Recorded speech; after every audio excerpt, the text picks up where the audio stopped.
यहोशू की पुस्तक 5वां अध्याय। कुल वचन 15। इसराइलियों का खतना किया जाना और फसह मानना। जब यरदन के पश्चिम की ओर रहने वाले एमोरियों के सब राजाओं ने और समुद्र के पास रहने वाले कनानियों के सब राजाओं ने यह सुना कि यहोवा ने इसराइलियों के पार होने तक उनके सामने से यरदन का जल हटाकर सुखा रखा है, तब इसराइलियों के डर के मारे उनका मन घबरा गया और उनके जी में जी न रहा।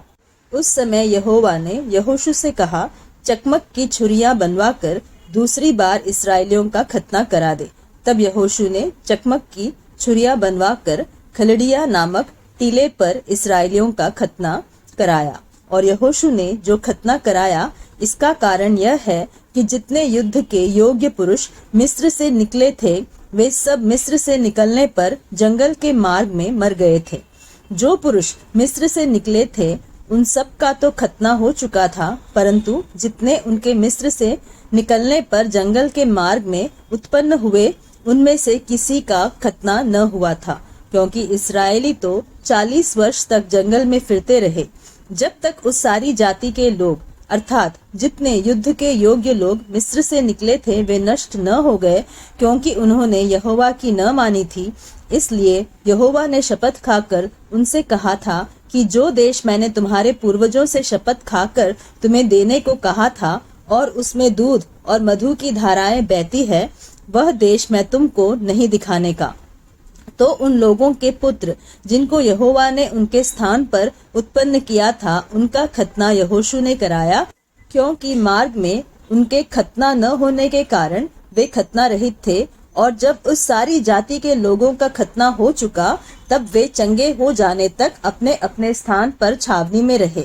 तब यहोवा ने यहोशू से कहा, तुम्हारी नाम धराई जो मिस्रियों में हुई है, उसे मैंने आज दूर की है। इस कारण उस स्थान का नाम आज के दिन तक गिलगाल पड़ा है। इसलिए इसराइली गिलगाल में डेरे डाले रहे और उन्होंने यरीहो के पास के अराबा में पूर्णमासी की संध्या के समय फसह माना।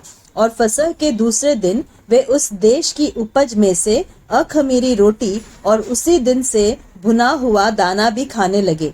और जिस दिन वे उस देश की उपज में से खाने लगे, उसी दिन सवेरे को मन्ना बंद हो गया और इसराइलियों को आगे फिर कभी मन्ना न मिला, परंतु उस वर्ष उन्होंने कनान देश की उपज में से खाया। यहोशू और तलवार लिए हुए एक पुरुष। जब यहोशू यरीहो के पास था, तब उसने अपनी आंखें उठाई और क्या देखा कि हाथ में नंगी तलवार लिए हुए एक पुरुष सामने खड़ा है। और यहोशू ने उसके पास जाकर पूछा, क्या तू हमारी ओर का है या हमारे बैरियों की ओर का? तब उसने उत्तर दिया, नहीं, वरन मैं यहोवा की सेना का प्रधान होकर अभी आया हूँ। तब यहोशू ने पृथ्वी पर मुंह के बल गिरकर दंडवत किया और उससे कहा, अपने दास के लिए मेरे प्रभु की क्या आज्ञा है?